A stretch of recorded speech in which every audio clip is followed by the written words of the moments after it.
Good morning, dear medical aspirants. How are you? Hope preparing well for ReNeet 2026. Welcome for countdown 4 2026 ReNeet. Okay, బాగున్నారుగా, మంచిగా prepare అవుతున్నారు అనుకుంటున్నాను. ఈరోజు types of questions మీద ఒక 2 minutes మీతో మాట్లాడతా. క్వశ్చన్స్ 3 రకాలు ఉంటాయి. ఒకటి well known question, 2 just known question, 3వది అన్నోన్ క్వశ్చన్ అంటాం. 3 రకాల క్వశ్చన్స్ ఇక్కడ. గవర్నమెంట్ యాక్చువల్గా మనకి ఇచ్చిన అఫీషియల్ టైం నీట్కి 180 minutes 180 బిట్స్. అంటే ఒక నిమిషానికి ఒక బిట్, ఒక క్వశ్చన్కి మనం ఆన్సర్ చేయాలి.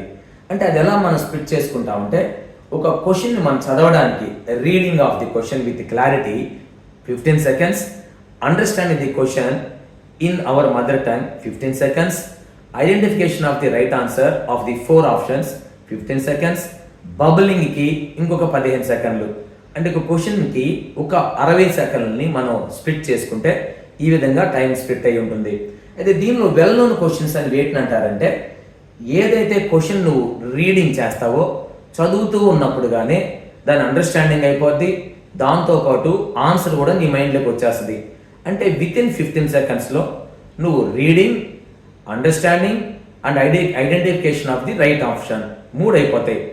దాంతోపాటుగా ఇంకొక 15 సెకండ్లు లేదా 10 secondsలో నువ్వు బౌలింగ్ అయిపోవాలి. 30 secondsలో ఒక క్వశ్చన్కి నువ్వు ఆన్సర్ కానీ చేయగలిగితే వాటిని వెల్ నోన్ క్వశ్చన్స్ అంటారు.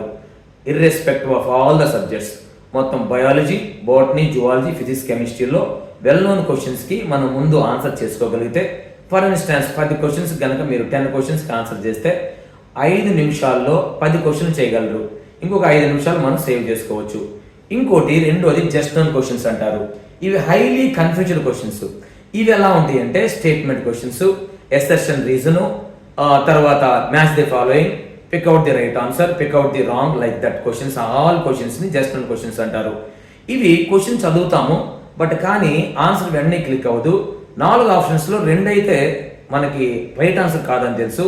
ఇంకో 2 మధ్య ఇండియాకి పాకిస్తాన్కి యుద్ధం జరిగినట్టుగా మన మధ్య కన్ఫ్యూజన్ అయింది, అదా ఇదా ఇదా అదని. ఇవి హైలీ కన్ఫ్యూజ్డ్ క్వశ్చన్స్. ఇవి 1 minute ఆన్సర్ చేయడం కొంచెం కష్టమైంది. కొద్దిగా ఆలోచించి జాగ్రత్తగా స్టెప్ తీసుకోవాలి. అయితే జస్ట్ నాన్ క్వశ్చన్సే ఎక్కువ ఇస్తాడు.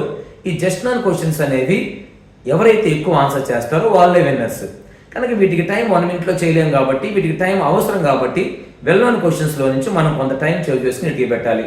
ఇంకా 3వ రకం క్వశ్చన్స్ ఏమన్నామంటే అన్నోన్ క్వశ్చన్స్.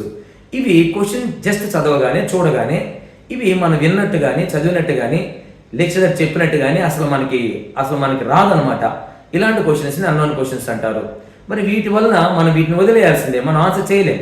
వీటి వల్ల మనం మరి మార్క్స్ కూడా రావు, కానీ వీటి వలన కూడా బెనిఫిట్ పొందొచ్చు. ఎలా అంటే, వీటికి ఇచ్చిన టైం, అంటే అలాంటి క్వశ్చన్ కూడా మనకు 1 minute టైం ఇచ్చారు కాబట్టి ఆ time in the form of టైంలో మనం వాటి నుంచి బెనిఫిట్ పొందొచ్చు.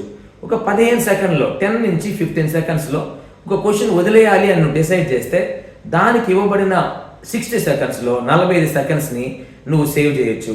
అలా ఒక 10 questions మీకు ఓవరాల్గా తెలియలేదు అనుకుంటే దాని నుంచి 7 to 8 minutes మీకు టైం సేవ్ అవుతుంది. ఆ టైంలో కూడా మనం జస్ట్ నోన్ క్వశ్చన్స్ వాడచ్చు.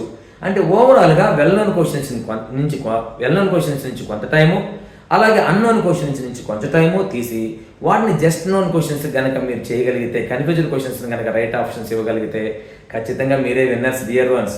కనుక జాగ్రత్తగా ప్లాన్డ్గా well known questions, just known questions, unknown క్వశ్చన్స్ని ఐడెంటిఫై చేసుకుని చక్కగా మంచి రిజల్ట్, మంచి స్కోర్ చేయడానికి ప్రయత్నం చేయండి. All the best for your upcoming NEET examination and please follow me every day. Thank you.